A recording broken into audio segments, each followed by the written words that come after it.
संभल की चुनावी सभा में अखिलेश बोले, संभल बीजेपी को सबसे बड़ी हार दिलाने जा रहा है। संभल से सपा कैंडिडेट जियाउर रहमान वर्क के समर्थन में जनसभा को संबोधित करने पहुंचे अखिलेश यादव ने कहा कि संभल के लोग बीजेपी को सबसे बड़ी हार दिलाने जा रहे हैं। किसान की आय दोगुनी नहीं हुई, नौजवानों को नौकरी नहीं दी और अब तो भाषा ही बदल दी गई। ये भाषा हारने वालों की होती है। जो रुझान आ रहे हैं वो उनके हारने वाले हैं। जो 400 पार कह रहे थे, आज पिछड़े दलित आदिवासियों की बात कह रहे हैं। इस बार चुनाव में मन की बात नहीं सुनना चाहते हैं, संविधान की सुनना चाहते हैं। बलिया में सपा कैंडिडेट के खिलाफ हुए मुकदमे पर बोले, देखिए मुकदमा स्वाभाविक है, जो बात कही है किसी भाव में कैदी होगी, मुकदमा तो उन पर भी दर्ज होना चाहिए जो बड़े मंचों से बड़ी जगह से आकर संविधान और देश की गंगा जमुनी तहजीब और भाईचारे के खिलाफ टिप्पणी कर रहे हैं। क्या चुनाव आयोग उनके खिलाफ कार्रवाई करेगा? और हमने पिछले चुनाव में देखा है कि बिजनौर में, सहारनपुर में और रामपुर में प्रशासन ने पुलिस को लगातार वोट को छीन लिया था। मैं संभल में हूँ और संभल के लोगों ने मन बना लिया है। जो सबसे बड़ी हार बीजेपी की होगी देश में, संभल के लोग भी बीजेपी को सबसे बड़ी हार दिलाने जा रहे हैं। किसान की आय दोगुनी नहीं हुई, नौजवान को नौकरी नहीं दी और अब तो भाषा बदल गई। ये भाषा हारने वालों की होती है। जो रुझान आ रहे हैं बीजेपी की तरफ से, वो हार के रुझान हैं। जो लोग 400 पार कह रहे थे, आज पिछड़े दलित आदिवासियों की बात कर रहे हैं।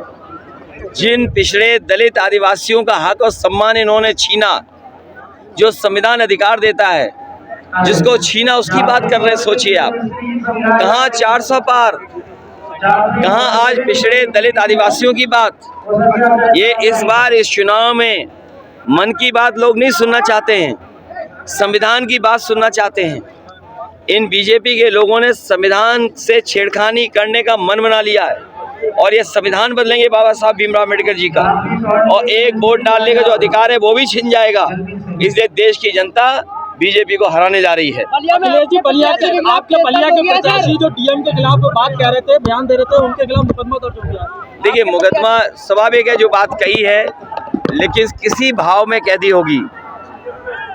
मुकदमा तो उन पे भी दर्ज होना चाहिए जो बड़े मंचों से, बड़ी जगह से आकर के संविधान और देश की गंगा जमुनी तहजीब, हमारे भाईचारे के खिलाफ, जो हमारी मिलीजुली संस्कृति के खिलाफ टिप्पणी कर रहे हैं।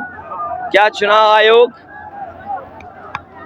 उनके खिलाफ भी कार्रवाई करेगा? और हमने पिछले चुनाव में देखा, आपके बिजनौर में, सहारनपुर में, और दूर क्यों जाएं, रामपुर में प्रशासन ने पुलिस लगा करके वोट को छीन लिया था।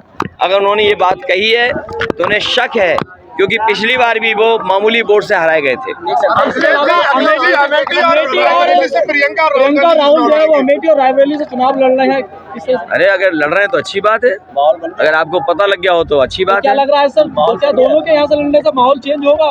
अरे भाई, तुम लोग, हमें क्या पता क्या होने जा रहा है, लेकिन एक चीज मुझे पता है, समाजवादी पार्टी, पीडीए परिवार, इंडिया गठबंधन जीतने जा रहा है।